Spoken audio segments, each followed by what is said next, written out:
Coming up today in episode 203 of Husavik Heroes, we start off the group stages of the new European season with a trip to Italy to take on Inter Milan. Before then, we have a squad overview before we do get into that new European season, and also we are taking on Fylkir in the Icelandic Cup final. That is all coming up off the back of the intro.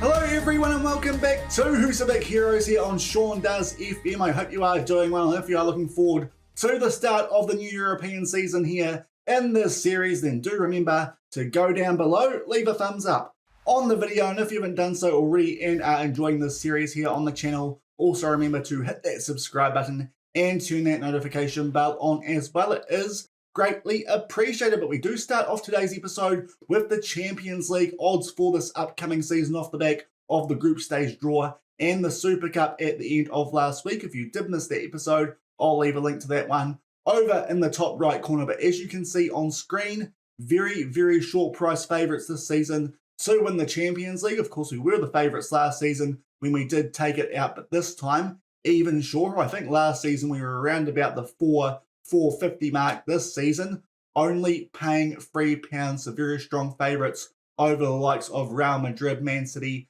Chelsea and PSG, who are ranked just in behind us. So it does look like we might be on potentially yet again for back-to-back Champions League titles. And the other thing that we do need to update you guys on before we do start today's episode, and it is quite important because it does have implications on our first game of today's episode, and that is we did make one transfer off the back of where we did end things at the end of last week. As you can see there, on transfer deadline day in Europe, Ognjar Mizkic did leave us to go to Inter Milan, so we are going to be taking on quite a few former Völsungur players in the first game of today's episode, and that makes up completely for the signing of Jon Aves Lapase for the exact same fee, and we did end up getting a better player as well, so quite pleased with that deal, especially because Ognjar Mizkic was good when he was here, but a player who we did only sign for £5 million.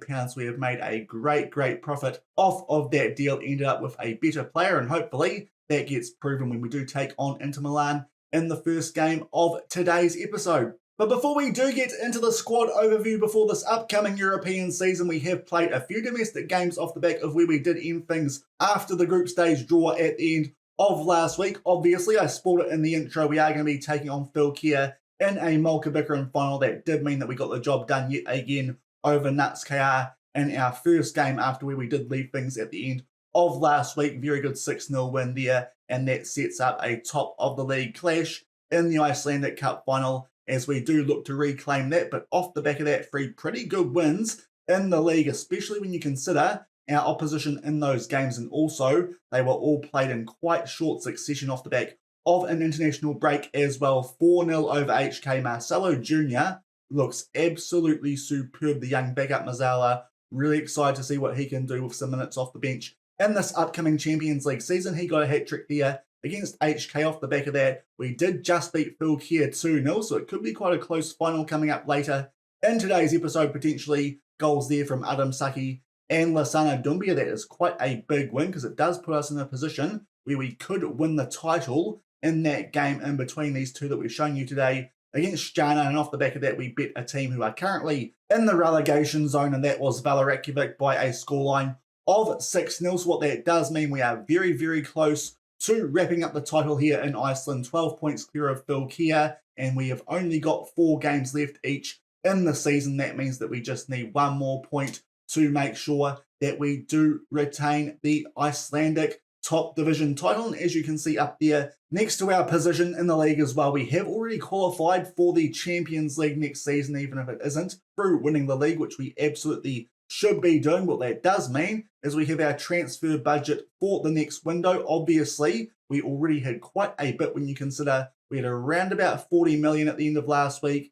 Add on the 70 million that we got from the sale of Ognjar Mizkic. There is a lot of money in the bank here at Völsungur, and truth be told, the transfer budget itself hasn't been increased that much. It's gone up to 121 million, but the big kicker is the rise to the wage budget. When this first came through in the inbox, it actually went down from 112 million to 102 million, which seemed a little bit disappointing, but there was around about 700, 800,000 in the wage budget as well. So we certainly have a lot of money to play with. We can adjust that wage budget and really increase this transfer budget to around about, I think, 130 million pounds might be the figure that we're looking at going into that next window. That does mean we can sign one very, very good player, or maybe get in quite a few young promising wonder kids, but it gives us a lot of freedom come the end of this European season should we need to strengthen the team here. And I'll probably look to spend that money anyway, because I think after this European season, the next one might be the last one that we do get in before the FM23 beta does come out. So we have a lot of money to play with, and we'll also drop a save file at the end of this week after the group stage as well, in case you guys do want to take over the save and spend that money for yourself. But that is a big, big transfer budget that we do have to play with for this upcoming season. But it is time for us to run through our squad going into this upcoming European season. We'll try not to take as long as we usually do with this, especially because the squad these days is quite settled, and hopefully everyone's improved just a little bit since this time last year. We won't get into any drinking games with me trying to say that for today. Maybe we'll try that next time we do this before the last European season, but yeah, we won't go into any Robin Schabotsky Badams thing for this. I think we'll just try and get through this without saying this time last year quite so often. So here's Carl Vollen. He's improved a little bit, as you would expect. World-class goalkeeper is still our first choice in between the sticks. Next up, Radenko Krolo, also world-class, still quite young at 23 years old, has also improved since we last did one of these. Centre-backs for this upcoming season, that is one position we have actually changed for this first choice 11. Filippo Dinelli is still there on the right-hand side at centre-back, pretty similar to where he was before the last European season. And alongside him this time, Basaro Gay, that is so that we can fit in Alain Basicki after that sale of Ali Ramadan. But he is a very good passer, so should be very good in that ball-playing defender role. And out at left-back, we have Jonathan Berger, another world-class talent here at Völsungur, is the 28-year-old Belgian. Then we do get into one of the players who's been promoted to this first choice 11 for this upcoming European season, and Alain Basicki absolutely deserves it. He's been really good as a backup for a number of years. He enjoys big matches, which I think could prove quite useful as well. Hopefully he can hit the ground running. Can the 4-star current ability defensive midfielder alongside him, the usual suspects in midfield. First off, Lassana Doumbia. Still think he's the best player at the club. Such a well-rounded box-to-box midfielder. Absolutely love the bloke, 27 years old, still as good as ever. And alongside him, fellow Frenchman Benvenu Bayer. Will be interesting to see how he performs, because Bruno Costa put a lot of good efforts in late in the last Champions League season, but Benvenu Bayer still a pretty good option himself, so he can stay in there with that good link between him and Lassana Doumbia, with both, of course, being from France. Augustin Agategere still out on the right wing, world-class right winger. Lots of pros, not many cons, and he is still a very, very good player. The other change to our first choice 11 for this upcoming season, obviously, with that sale of Ognjar Mizkic, we bought him in the end for the exact same price that we sold Mizkic for. That is Jean-Yves Lapasse. Obviously hasn't been at the club very long, just since the end of the last European season, but he is a upgrade.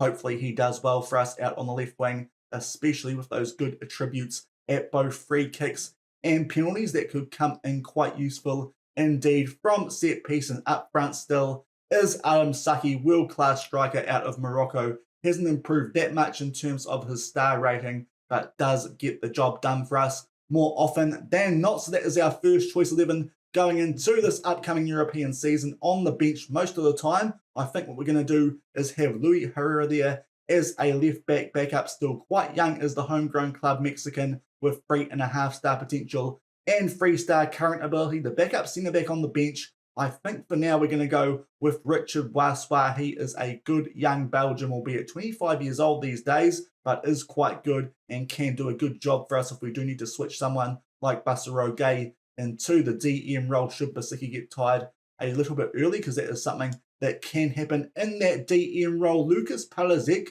we are going to put on the bench just because He can cover that DM role if we do need an out-and-out substitution for that position. But truth be told, there's probably better players in the squad we could put on the bench instead of him in particular. Marcelo Jr. is probably a player we can actually look to improve come the next transfer window or the next European season, because his potential has dropped down and he isn't homegrown at club either. I thought he was going to be, but we must have signed him a little bit too late for that. But Lucas Parazek, our backup out-and-out defensive midfielder for this upcoming season. Then we do get to the left winger, Christopher Allegard. He was great for us in the latter stages of the Champions League last season, did score a goal in the final, did the young Dane. Below him, we have Heiko Kunze as the backup striker. He's been quite sought after in this transfer window, but thankfully we were able to keep hold of the 25-year-old German, as well as that Bruno Costa, of course, makes his way onto the bench, as I mentioned, put in some very, very good efforts off of the bench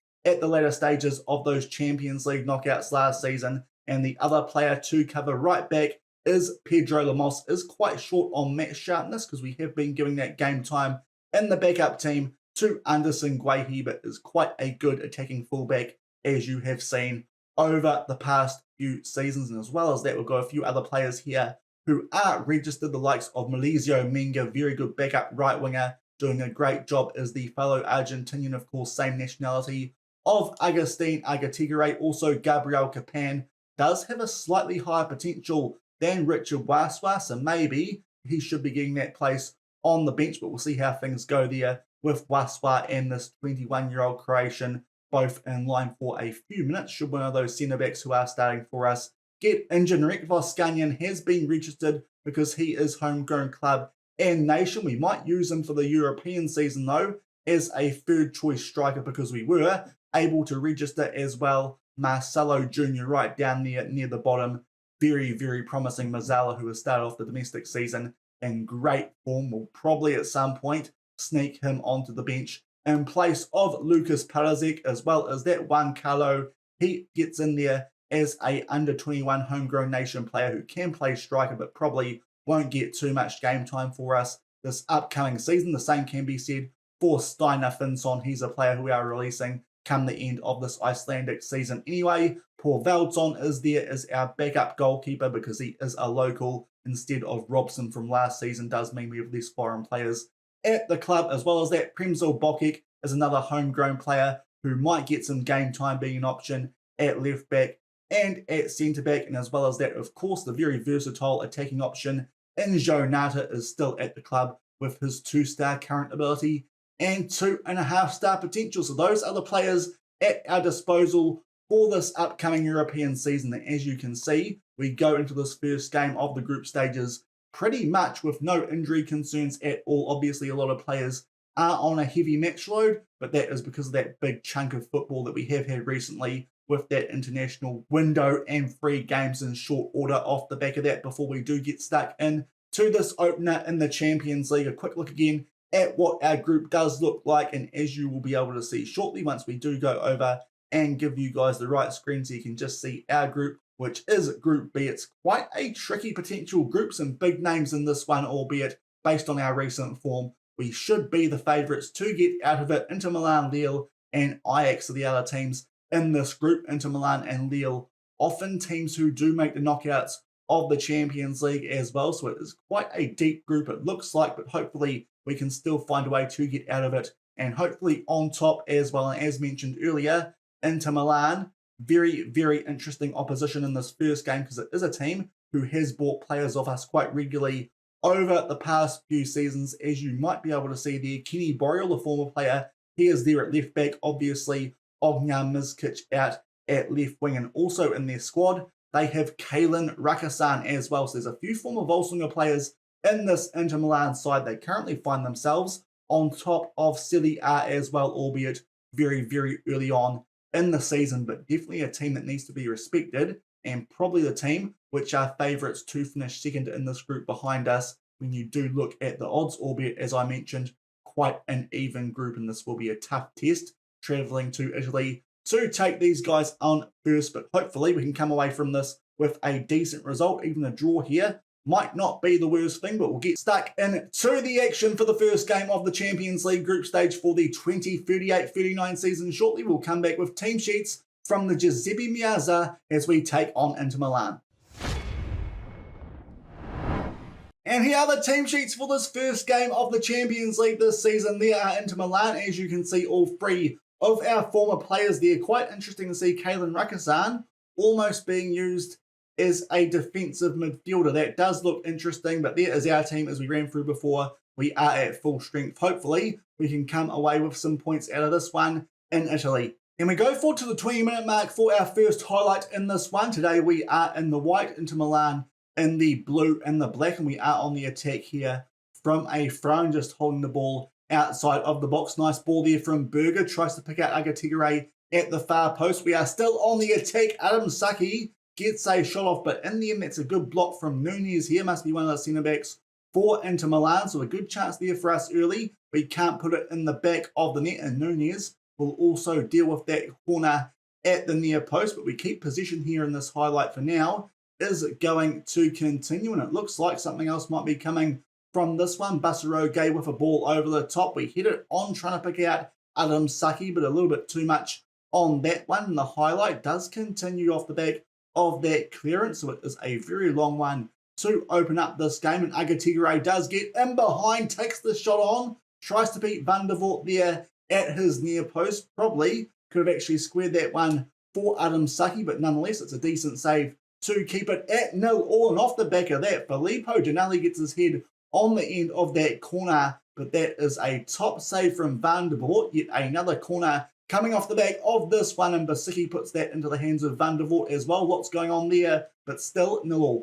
And we go forward to the 37-minute mark for our next one. Yet again, it does start off with a throw in our favour. Inter Milan do clear it, but not very far. And we are still on the attack as Jonathan Berger does keep position for us there. Good chance for Agatigere, but just puts it wide and just shy of half time. Still 0-0. And very shortly off the back of that previous throw, we have yet another one, albeit this time we do give position to Inter Milan. And this looks dangerous so far in this game, stats-wise. We are well and truly on top of them. Thankfully, that ball for Iliev just hit a little bit too much on it. Carl Vaughan did come out to claim it. That did look like a chance there for Inter Milan to score almost out of nowhere so far. As I mentioned, the stats in this game well and truly in our favour. Hopefully, we can get something going here, and it is Lapase who starts to make his way down the left-hand side. We'll pick out Bay. A nice ball there for Adam Saki. We'll put that one just inside the post there at this near side. We are waiting for a VAR check, albeit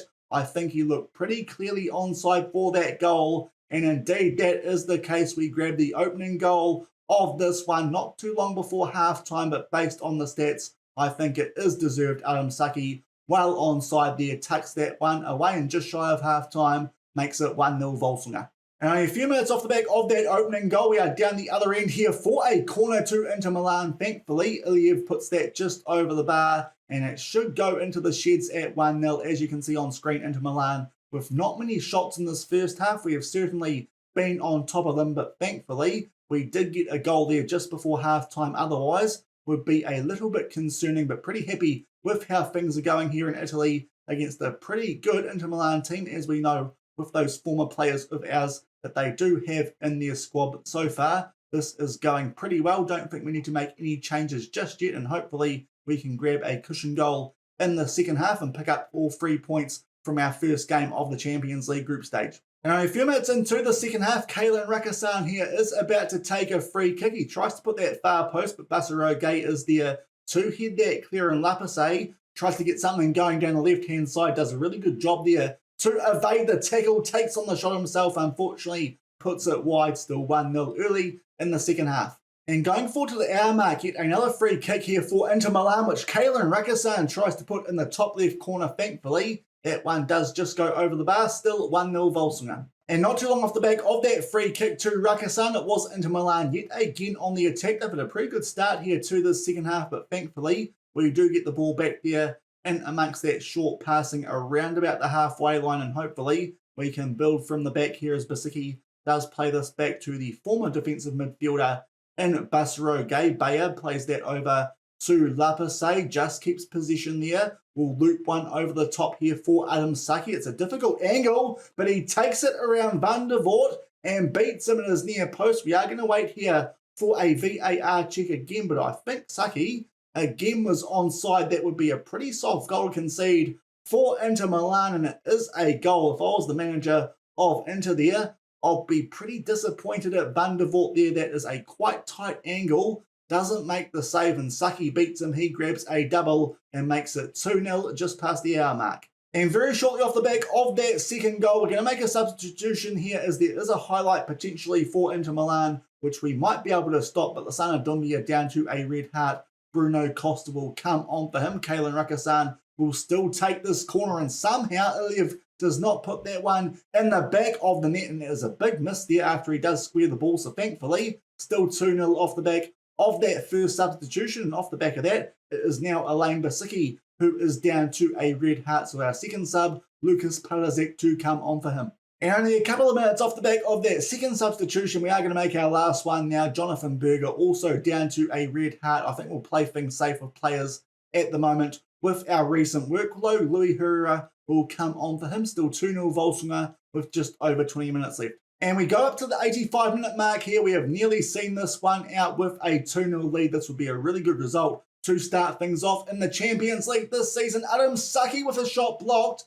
Aga Tigere open net, but puts it over the bar, and somehow it is still 2-0 as we do start to time waste here late on in this one. And not too long off the back of that big missed chance there to Agustin Agatigere to make it 3-0. It is Inter Milan who are on the attack. Block shot forced to Iliev yet again though. Misses the targets. Inter have had some chances here to get back into this game, but thankfully they have not hit the target quite enough, and we go forward now to the 92-minute mark as we do start things off here with a goal kick, albeit Basaro Gay there.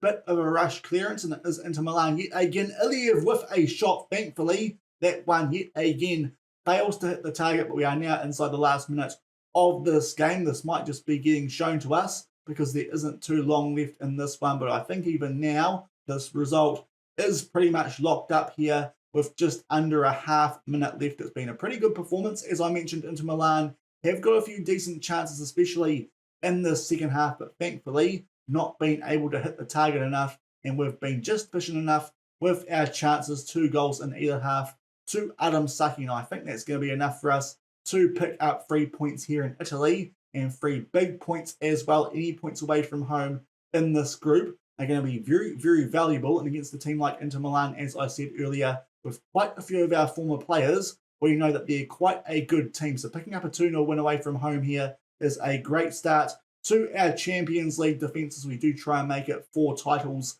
in this save. Pretty good overall performance. A few players who came off the bench not quite performing as well as they potentially could, but on the whole, that is a good performance, and we start off the group with a 2-0 win over Inter Milan. And only a click or two off the back of that win against Inter Milan, we were the early kickoff, so the other result between Lille and Ajax hasn't come through yet, but it looks like Fylkir have dropped points. They were playing the same time as we were there in the Champions League, and what that means is that we have wrapped up the league title without having to play that next game against Shaun. So yet again, we have picked up the league title here in Iceland, and that does mean we can rotate our team in and around that cup final and the Champions League games, especially that next one, which does come hard off the back with quite a thick and fast schedule. But yet again, we are the top division champions here in Iceland. We picked that up, I believe that is for the 16th season in a row. So doing a really good job here domestically at Völsungur. We complete a quadruple. Hopefully soon we'll make that a domestic quadruple in that Mjólkurbikarinn final against Fylkir.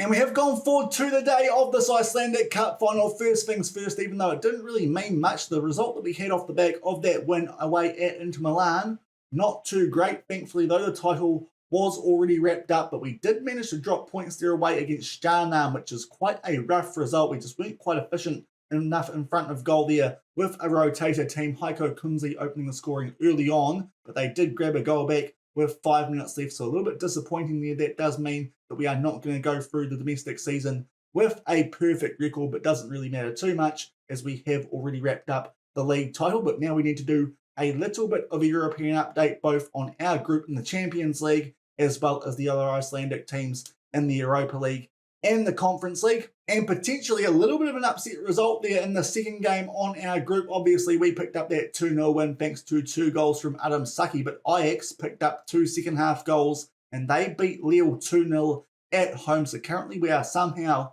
on top of that group, I think in quite a strong position, having beaten Inter away from home, and Ajax are the other team who are on 3 points, albeit still very, very early days in the Champions League group stage. And now down to the Europa League, where of course we do have two Icelandic teams. First off in Group A, it is HK. Unfortunately, they had quite a tough first up match, having to travel to Germany to take on RB Leipzig. And as you can see, currently bottom of the group off the back of a 3-0 loss. Hopefully they can get back on track in the next episode when they take on both Granada and Malmo, but not a great start there for HK. But as I said, quite a tough matchup there away against RB Leipzig. And down in Group H, things aren't too much better there for Keflavik. A little bit of a disappointing result here, even though they did take on an Italian team. Still not quite sure what to make of that Italian team in Sudtulol, but they have lost their 3-0 at home, have Keflavik, so not a good start to that group. It does look like things might be tough for them to make the knockouts of the Europa League, with Liverpool also in that group. But their next game in particular is going to be really important if they want to make the knockouts of the Conference League, as they do travel away to Greece to take on Panathinaikos. And thankfully, down in the Conference League with Fylkir, we have some slightly better news here. They travelled away also to Greece to take on Atlamitos, and they did pick up a point away from home there, probably not helped by the fact that their goal scorer Sigurdsson did get sent off at the hour mark, but the scoreline was already 1-1 by that stage, so they've probably done quite well to hang on for a point there, and hopefully they can hold on to second spot in the group, albeit still a long way to go, and they do have to host Bayer Leverkusen, probably the favourites in that group, in their next game. Off the back of that, they also host Asker as well, though, so hopefully they can pick up some points in their next few games at home and try and stay in that top two so that they can make the knockouts of the Conference League. But those are the results from all the other Icelandic teams in European football, and of course we are about to take on Fylkir off the back of that draw away in Greece in the Conference League. Currently, of course, they find themselves second in the Islands Guild, and it does look like they are going to finish runners-up in that competition. There's a chance that Nuts KR could overtake them, but it's pretty unlikely. I think us and them are going to be the two teams who are going to be taking part in some form in the Champions League next season. We, of course, are going to be yet again in the group stages. Fylkir will be playing from the third qualifying round, so it could be interesting to see how they do get on there. Hopefully they have a good campaign in the Conference League if they are going to match it in the Champions League or in the Europa League next season. But a team that's been giving us a little bit to think about domestically this season. But we are hopefully in this upcoming game going to get our hands back on the Mjólkurbikarinn after HK did beat us for it last season when they did knock us out in the fourth round. We have a few players who have gone on holiday off the back of that last game in the Champions League. We'll run you guys through that when we do come back shortly with the team sheets, but hopefully here we can get our hands back on the Mjólkurbikarinn and complete a domestic quadruple as we take on Fylkir from my arena. And here are the team sheets for this year's Icelandic Cup final. As I mentioned, a few players on a holiday. One of those, Filippo Dinelli, so Gabriel Kapan comes in for him, and also it is Agustin Agategre who's gone on holiday, so Maurizio Menga comes in his place, but otherwise it is our first choice 11. Might be a few former Völsungur players there in that Fylkir team, albeit not quite as many as Inter Milan had, but hopefully we can complete the domestic quadruple in this one. And 8 minutes into this one, we have our first highlight, a corner which Lissano Dumbia puts into the mixer. Kapan there with a good flick on for Lapase, but puts that over the bar from pretty much tap-in range, still nil all after 10 minutes. And not too long off the back of that big opening chance there for Jon Ivers Lapase, we start things off again here at the 13-minute mark with a throw-in to Fylkir, who are in the orangey red with the black shorts. This time we are in our green home Northern Lights uniform, and we get the ball back not too long after that throw-in did take place. And now we look to build from the back here,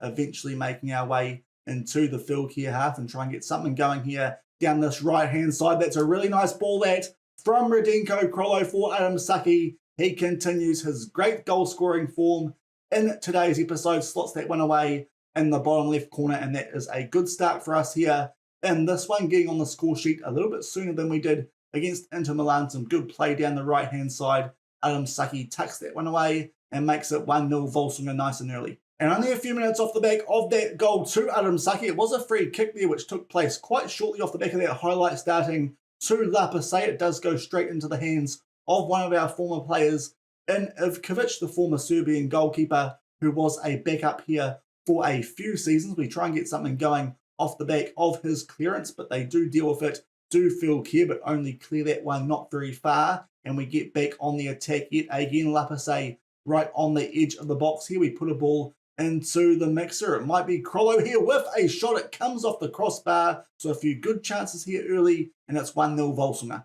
And just shy of the half-hour mark, we have our next highlight in this one. It starts off with a free kick just inside our own half, and Gabriel Kapan here takes some time on the ball, and we eventually start to get on the front foot. Big chance here for Adam Saki off the back of a missed slide tackle, but that is a really good save there from our former goalkeeper and Ivkovic, but we do still have a corner, which Dumbia is going to put into the mixer, and there is a penalty in our favour. Gabriel Kapan gets a push in the back, and Lapase here gets a chance to make up for that big chance that he missed earlier, this time from the penalty spot. The goalkeeper goes the right way, but can't stop that one going into the bottom right corner. He picks up his 10th goal already here at Völsungur, and that makes it 2-0 around about the half-hour mark, pushing the back on Kapan, and Lapase makes the most of it in this Icelandic Cup final. And that is half-time in this Icelandic Cup final. Pretty good first half from us there. We potentially could have got another goal there based on that XG. I think that might have been from that early chance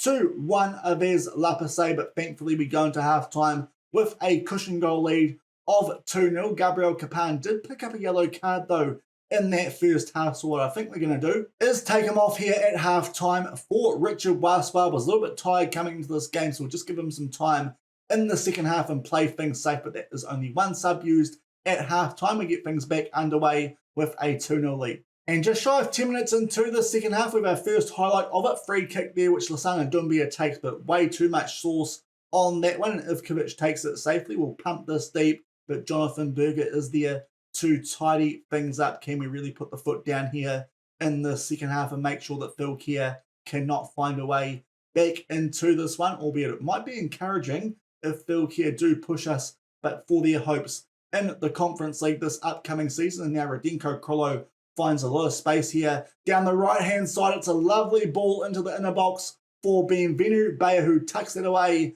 in the bottom left corner. It does look like we are going to be picking up another domestic quadruple, albeit quite nice this time, of course, because we did not do that last season. But nice ball there from Adam Saki out for Radenko Krollo. Finds Bayer in the inner box, and he makes it 3-0 early in the second half. And only a few minutes off the back of that opening goal here in the second half, we start off again with a goal kick, which Ivkovic pumps deep, but I think that was Basicki who wins the ball back for us there. Indeed it was. There's a foul off the ball there, I think, on Jonathan Berger, but the referee plays advantage, and Dumbia will slot through Adam Saki. Another goal today for him. I think that's his 47th of the season. He is proving to be an absolute star striker for us.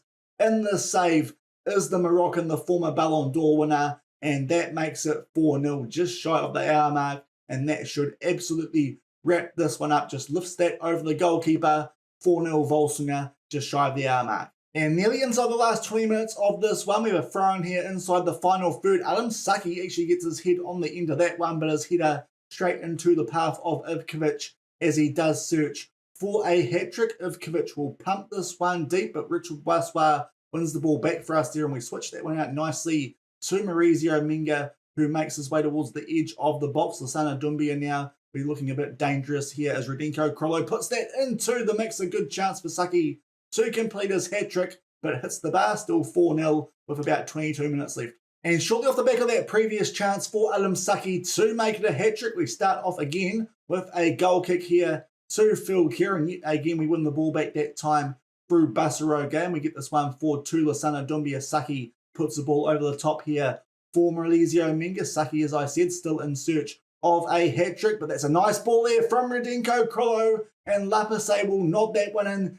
just inside that near post at this side. He picks up a goal. He also gets himself on a hat-trick now, picks up a double in this one, and that will surely seal this result if it was not done already. 20 minutes left, and it is already 5-0 to Fylkir at the moment, proving no match for us. 5-0 Völsungur late in this cup final. And a few minutes off the back of that fifth goal, it is time for us to make our second substitution. It is Elaine Basicki down to a red heart with a limited bench. What I think we're going to do here is bring on Louis Herrera. Berger can go to centre back, and Basaro Gay can go forward to the DM role. Still 5-0 with just under 20 minutes left.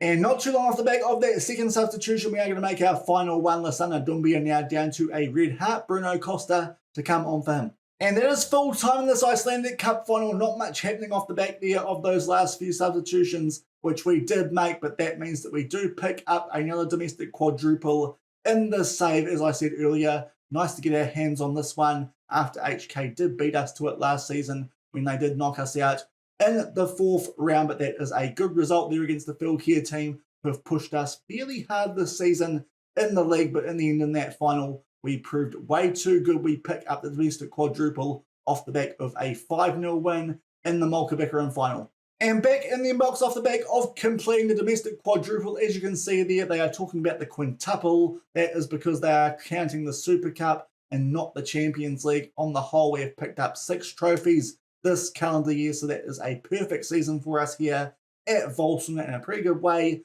So end today's episode. If you did enjoy it, I know it was a bit of a big one, but do make sure to go down below, leave a thumbs up on the video, and if you haven't done so already and are enjoying this series here on the channel, also remember to hit that subscribe button and turn that notification bell on as well. Tomorrow we will come back, just wrap up where teams did finish in the domestic league, see who's doing what in European qualifying next season, which, as I said, will probably be the last European season for this save. And we are going to play our next 2 games in the group stages of the Champions League. First off, we host Ajax, and in fact they're both home games, because off the back of that we take on Lille, of course. If we're going to get form on those 2 teams, Ajax did beat Lille 2-0 in that first game, so we could put Lille potentially in a tricky spot if we could beat those guys in that second game of tomorrow's episode. But 2 home games, hopefully that means that we can make it 9 points from 9 to start off the group stage, and that should put us in a very good position